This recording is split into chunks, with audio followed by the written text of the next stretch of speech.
teams in the UK, and there she goes. So full throttle, tail up, and she'll be off the ground in a hop, skip and a jump, and off she goes.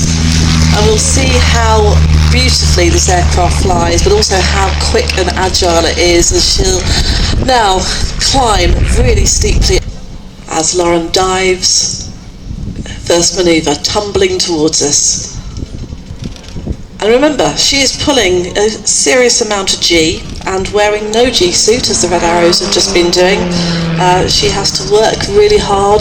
She spends a lot of time in the gym. She cycles in order to keep her fitness levels in peak conditions so that she can fly this amazing aircraft to the best of her and its ability.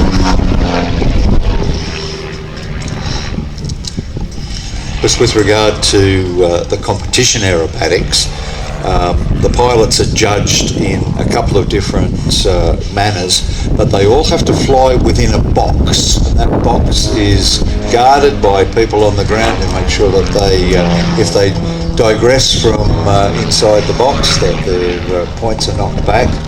They do set routines, or they do unknown routines which are handed to them.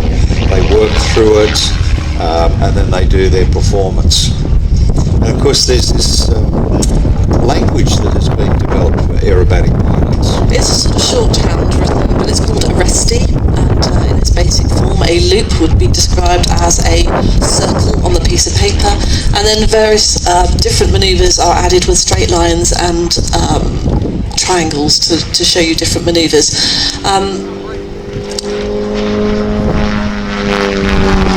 Some of the aircraft that you'll see flying aerobatics, like the Pits, they have a framework that sits on the interplane struts, or if they're monoplane, right out on the wingtips, where they can judge the dive angles, absolute straight and level in accordance with the horizon, climbing at 45 degrees, all of which improves the accuracy. At the height of her competition work, Lauren was actually British women's competition pilot, so she came out on top, which was absolutely phenomenal. And in her day job, she's an airline pilot.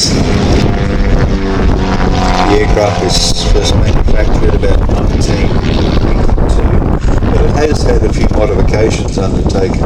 Now, since the prototype in 1945, they had conventional two ailerons.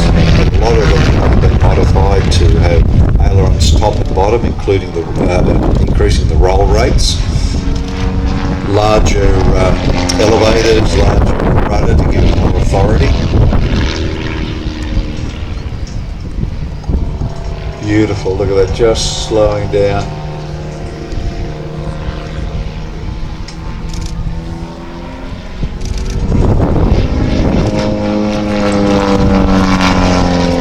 People would have heard the term relating to aerobatics of a stall turn. Now, that stall is not like in your car when the engine stops. It's basically when you get to a point where the wing is no longer delivering lift, and the aircraft basically would fall out of the sky unless you were controlling it quite well. It's a lovely example of a stall turn back there.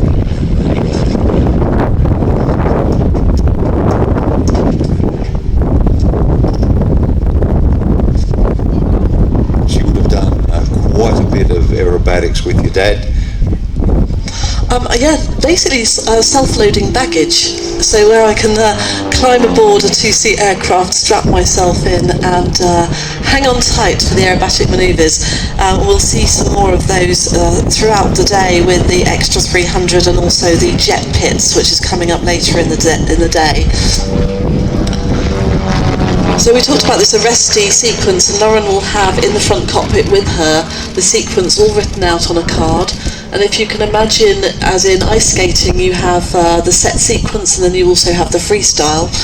She'll work her program up so that she knows exactly what she's doing. She'll practice those manoeuvres.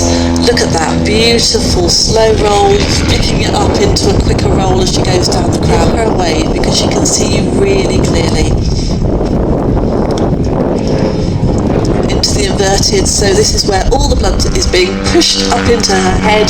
Almost feels sometimes like your eyes are being dipped in sand, pushing against the straps that are holding her tightly and securely into the cockpit. Aerobatics, the very high performers, you actually ratchet yourself down into the floor rather than rely on just a click.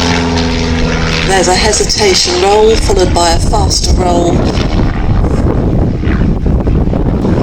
And of course, Walter Extra with the extra aircraft, the extra 300 we'll be seeing in a bit. But strangely, these aircraft are always named after the pilots that designed them. There's no ego in navigation. None at all. The practice that she needs to put in to really build up her display, but also make it crisp and precise. She really loves that process. It builds into her engineering background. There we are, beautiful photographs. Give Lauren a wave, everybody. She can see you, she's working hard, but she can see you as she flies down the crowd line of that lovely knife edge pass. So if you see Lauren as you are around and about, she would love to have a chat to you about flying careers, how to get into aviation, pushing it at an angle, and at the last minute she'll kick the rudder over and then straighten up and a hop, skip and a jump and she'll be down.